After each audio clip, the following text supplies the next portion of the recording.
एक बार की बात है, एक नगर में धनिया नाम का लालची बनिया रहता था। उसके पास मीठे पानी का एक कुआं था। वह अक्सर ही सीधे साधे लोगों को अपनी चतुराई से लूटा करता था। एक दिन एक सीधे ब्राह्मण ने कुएं को खरीदने की इच्छा जताई। बनिए को ब्राह्मण का प्रस्ताव पसंद आया। उसने मन में विचार किया, क्यों न कुएं के सहारे ही लाभ कमाया जाए। यह सोचकर बनिए ने वह कुआं उस ब्राह्मण को बेच दिया। अगले दिन ब्राह्मण उस कुएं से पानी भरने पहुंचा तो बनिया ने कहा, अरे ब्राह्मण रुको, तुम कुएं से पानी नहीं भर सकते हो। ब्राह्मण ने जवाब दिया, मान्यवर, यह कुआं तो मैंने आपसे कल ही तो खरीदा था, अब इसका मालिक तो मैं हूँ, तो भला मैं स्वयं ही कुएं से पानी क्यों नहीं भर सकता। ब्राह्मण की बात सुनकर बनिया बोला, हाँ याद है, कुआं तो तुम्हारा ही है, लेकिन तुम इस कुएं से पानी नहीं भर सकते। तुमने मुझसे कुआं खरीदने की बात कही थी और मैंने तुम्हें कुआं ही बेचा था। कुएं का पानी तो मेरा ही है, तुम केवल कुएं के मालिक हो, मैं कुएं के पानी का मालिक हूँ। अगर तुम्हें कुएं में से पानी लेना हो तो एक बाल्टी पानी के लिए 50 रुपये देने होंगे। यह सुनकर ब्राह्मण बहुत दुखी हुआ। ब्राह्मण दुखी मन से राजा के पास पहुंचा और अपने साथ हुए अन्याय को बताकर न्याय के लिए प्रार्थना करने लगा। राजा ने सारी बात ध्यान से सुनने के बाद बनिए को बुलाया और पूछा, क्यों भाई बनिए, जब ब्राह्मण ने तुमसे कुआं खरीद लिया तो फिर तुम कुएं के मालिक कैसे हुए। राजा की बात सुनकर बनिया बोला, ब्राह्मण ही कुएं का मालिक है महाराज, लेकिन ब्राह्मण ने मुझसे केवल कुआं ही तो खरीदा था, उस कुएं के पानी का मालिक तो मैं ही हूँ। राजा बनिया की बेईमानी को समझ गया। उसने बनिए से पूछा, वह कुआं तो ब्राह्मण का है ना, और उस कुएं का पानी आपका है। राजा की बात सुनकर बनिया बड़ा खुश हुआ और खुश होकर बोला, जी महाराज। अब राजा बोला, जब कुआं ब्राह्मण ने खरीद लिया और अब कुएं का मालिक वह ब्राह्मण है, तो आपने अपना पानी ब्राह्मण के कुएं में क्यों रखा हुआ है। आप अपना सारा पानी वहां से निकाल लें। जब तक पानी की एक बूंद भी उस कुएं में रहेगी, आपको प्रतिदिन किराए के रूप में 500 रुपये ब्राह्मण को देने होंगे। राजा का न्याय सुनकर बनिया बिल्कुल हक्का बक्का रह गया और ब्राह्मण राजा के न्याय से खुश हो गया। अब बनिए को राजा की बात समझ आ गई। वह समझ गया कि उसकी बेईमानी अब राजा के सामने खुल चुकी है। अब बनिया राजा के चरणों में गिरकर माफ़ी मांगने लगा, मुझे क्षमा कर दीजिए महाराज, मुझसे गलती हो गई, मैंने लालच में आकर ऐसा अपराध कर दिया, मुझे क्षमा कर दीजिए, मैं भविष्य में कभी फिर ऐसी गलती नहीं करूँगा।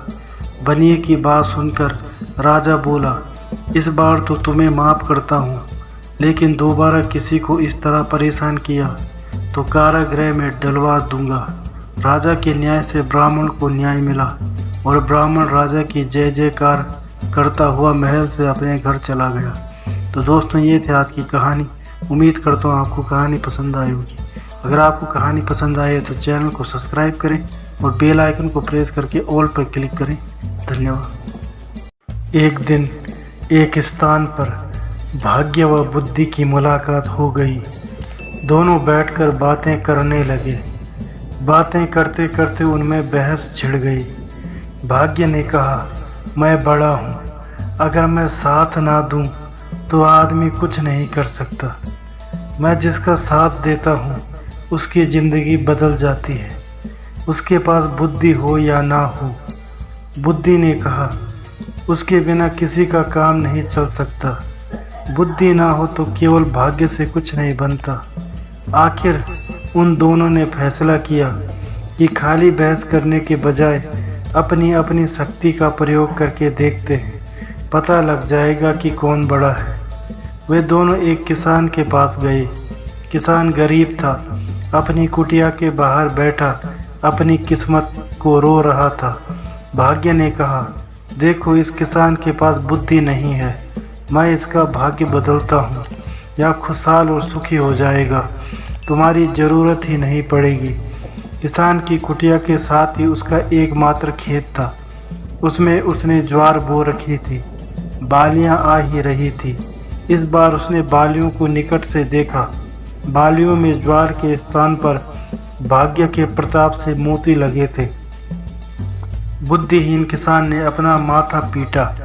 अरे, इस बार तो सत्यानाश हो गया। ज्वार के स्थान पर ये पत्थर कंकड़ से भला क्या उगाए हैं। वह रो ही रहा था कि उधर से उस राज्य का राजा और उनका मंत्री गुजरे। उन्होंने दूर से ही ज्वार की वह खेती देखी। मोतियों की चमक देखते ही पहचान गए। दोनों बग्गी से उतरे और निकट से देखा तो वो सचमुच के मोती थे। दोनों बोले कि यह कितना धनी किसान है जिसके खेत में मोती ही मोती उगते हैं। मंत्री ने किसान से कहा, भाई, हम एक बाली तोड़ कर ले जाएं। किसान बोला, एक क्या, 150 उखाड़ लो। पत्थर ही पत्थर तो लगे हैं इनमें। राजा ने मंत्री को कोहनी मारकर कान में कहा, देखो कितना विनम्र है यह, अपने मोतियों को पत्थर कह रहा है। मंत्री ने कहा, और दिल भी विशाल है। हमने एक मांगा और यह 150 ले जाने के लिए कह रहा है। वह 2 बालियां तोड़कर ले गए। बग्गी में बैठे राजा ने मोतियों को हाथ में तौलते हुए कहा, मंत्री, हम राजकुमारी के लिए योग्य वर छू रहे थे ना। दूर क्यों जाएं? यह किसान जवान है, धनी है और कितना बड़ा दिल है इसका। मोतियों को पत्थर कहता है, क्या ख्याल है? मंत्री बोला, महाराज, आपने मेरे मुंह की बात छीन ली। मंत्री बग्गी से उतरकर किसान के पास गया। उसने किसान के हाथ पर एक असर पे रखकर कहा, युवक, हम तुम्हारा विवाह राजकुमारी से तय कर रहे हैं। किसान घबराया, ना, नहीं मालिक, मैं एक निर्धन किसान। और मंत्री समझा कि विनम्रता के कारण ही वह ऐसा कह रहा है। उन्होंने उसकी पीठ थपथपाकर उसे चुप करा दिया। राजा के जाने के बाद किसान ने लोगों को बताया कि उसकी शादी राजकुमारी से तय हो गई है। सब हंसे। एक ने कहा, अरे बेवकूफ़, या शायद तुझे मरवाने की चाल है। हम तो तेरे साथ नहीं चलने के, कहीं हम भी ना मारे जाएं। अकेले अपनी बारात ले जाइयो। किसान को अकेले ही जाना पड़ा। राजा ने उसका बुरा नहीं माना। मंत्री ने उसे अपने घर ठहराया। वहीं से उसकी बारात गई और धूमधाम से राजकुमारी से उसकी शादी हो गई। शादी हो जाने के बाद राजा ने दामाद को महल का ही एक भाग दे दिया। राजा के कोई पुत्र नहीं था, अतः वह दामाद को अपने पास ही रखना चाहता था ताकि राज सिंहासन भी बाद में उसे सौंप सके। राज परिवार की परंपरा के अनुसार राजकुमारी वधू के भेष में सज धज कर खाना लेकर रात को अपने पति के कक्ष में गई। किसान ने इतनी सुंदरता से सजी और आभूषणों से लदी कन्या सपने में भी नहीं देखी थी। वह डर गया। उसके मूर्ख दिमाग में अपनी दादी की बताई कहानी कौंध गई, जिसमें एक राक्षसी सुंदरी का भेष बनाकर गहनों से सजी धजी एक पुरुष को खा जाती थी। उसने सोचा कि यह भी कोई राक्षसी है जो उसे खाने के लिए आई है। वह उठा और राजकुमारी को धक्का देकर गिराता हुआ चिल्लाता बाहर की ओर भागा। भागता भागता वह सीधे नदी किनारे पहुंचा और पानी में कूद गया। उसने सोचा कि राक्षसी का पति होकर जीने से अच्छा मर जाना होगा। राजकुमारी के अपमान की बात जान राजा आग बबूला हो गया। राजा ने सिपाहियों से किसान दूल्हे को डूबने से पहले ही बचा लिया। उधर राजा ने आदेश जारी कर दिया कि दूसरे दिन उसे मृत्युदंड दिया जाएगा। बुद्धि ने भाग्य से कहा, देखा, तेरा भाग्यवान बुद्धि के बिना मारा जाने वाला है। अब देख मैं इसे कैसे बचाती हूँ। इतना कह बुद्धि ने किसान में प्रवेश किया। किसान को राजा के सामने पेश किया गया तो किसान बोला, नरेश साहब, किस अपराध में मुझे मृत्युदंड देने चले हैं?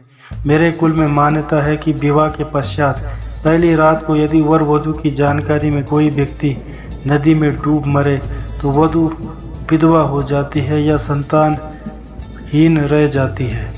जब मेरी पत्नी मेरे कक्ष में आई तो नदी की ओर से मुझे बचाओ बचाओ की पुकार सुनाई दी। मैं अपनी रानी पर किसी अनिष्ट की आशंका से ही कांप उठा और उठकर डूबने वाले को बचाने के लिए भागा। मुझे कोई भी दंड दे, मैं अपनी पत्नी के लिए कुछ भी करूँगा। उसकी बात सुनते ही राजा ने उठकर किसान को गले लगा लिया। पिता पुत्री ने लज्जित होकर किसान से अपने असंगत व्यवहार के लिए माफ़ी मांगी। फिर तीनों खुशी खुशी असरंग महल की ओर चल दिए। बुद्धि ने मुस्कुराकर खिसियाए भाग्य की ओर देखा। तो दोस्तों, ये थी आज की कहानी। उम्मीद करता हूँ आपको कहानी पसंद आई होगी। अगर आपको कहानी पसंद आए तो चैनल को सब्सक्राइब करें और बेल आइकन को प्रेस करके ऑल पर क्लिक करें। धन्यवाद।